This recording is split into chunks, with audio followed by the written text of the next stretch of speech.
Hello बच्चों, let's see the question. The question says a coil has an inductance of 0.7 Henry and it is joined in series with a resistance of 220 ohm. Find the wattless component of the current in the circuit when an alternating EMF of 220 volt at a frequency of 50 Hz is supplied to it. ठीक है बच्चों, question में कहा गया है inductance है 0.7 Henry का और ये सीरीज में ज्वाइन है रेजिस्टेंस के साथ 220 ओम के साथ. Wattless component of the current हमको यहाँ पर निकालना है. अल्टरनेटिंग ईएमएफ 220 वोल्ट है, फ्रीक्वेंसी 50 हर्ट्ज दे रखी है. राइट. तो बच्चों इस क्वेश्चन को सॉल्व करने से पहले हम आपको बताते हैं इस क्वेश्चन को सॉल्व करने का हमारा की कॉन्सेप्ट. तो जो हमारा की कॉन्सेप्ट होगा दैट की कॉन्सेप्ट इज, देखिए हमें निकालना है वॉटलेस कंपोनेंट ऑफ करंट. तो सबसे पहले हम समझ लेते हैं कि क्या होता है वॉटलेस कंपोनेंट ऑफ करंट.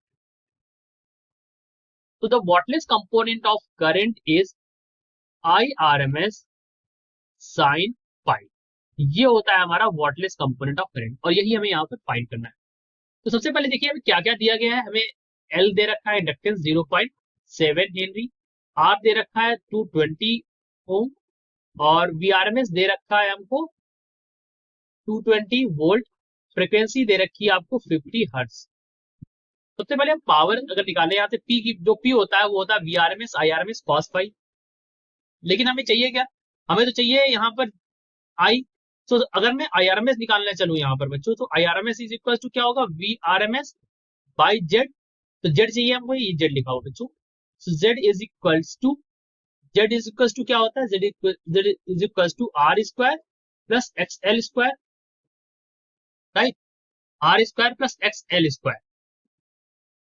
ठीक है, अब हमें एक्स एल चाहिए तो X L is equal to क्या होता है, X L is equal to होता है ओमेगा एल और ओमेगा इज इक्वल टू क्या होता है 2 पाई एफ. तो 2 पाई एफ एल वैल्यू हो जाएगी. तो यहां से एक्सएल हम निकाल लें तो एक्सएल की वैल्यू हो जाती है 2 पाई इंटू एफ है यहाँ पर फ्रीक्वेंसी है 50, एल की वैल्यू 0.7. सॉल्व करेंगे तो आपको कितना मिल जाएगा 220 ओम. ये हमारा क्या आ गया, एक्सएल आ गया. अब हमें जेड निकालना है, impedance. Z is equal to क्या है, जेड इज इक्वल टू हमने आपको पहले बता रखा है R square plus X L square. So R square की वैल्यू भी यहाँ पर 220 है, इसका स्क्वायर कर दीजिए और एक्सएल की वैल्यू भी कितनी आई है 220, इसका भी स्क्वायर कर दीजिए. तो आपको वैल्यू जो यहाँ से मिलेगी that is equal to 220 root 2 ohm. ये आपको वैल्यू मिल गई. अब हमें चाहिए IRMS. So IRMS is equal to होता है VRMS by Z. So IRMS is equal to यहाँ पर हो जाएगा आपको VRMS की वैल्यू है 220, जेड की वैल्यू है 220 रूट 2. सॉल्व करने पर वैल्यू कितनी आ गई, वैल्यू आ गई 1 बाई रूट 2. ये एम्पियर, ये वैल्यू आ गई हमारी IRMS की. अब हमें क्या निकालना है, हमें यहाँ पर चाहिए, हमें यहाँ पर tan फाई का भी यूज करना है. तो tan फाई की वैल्यू यहाँ पर क्या, क्योंकि इनको फाई की रिक्वायरमेंट है ना हमको यहाँ पर, that is why I am saying tan phi.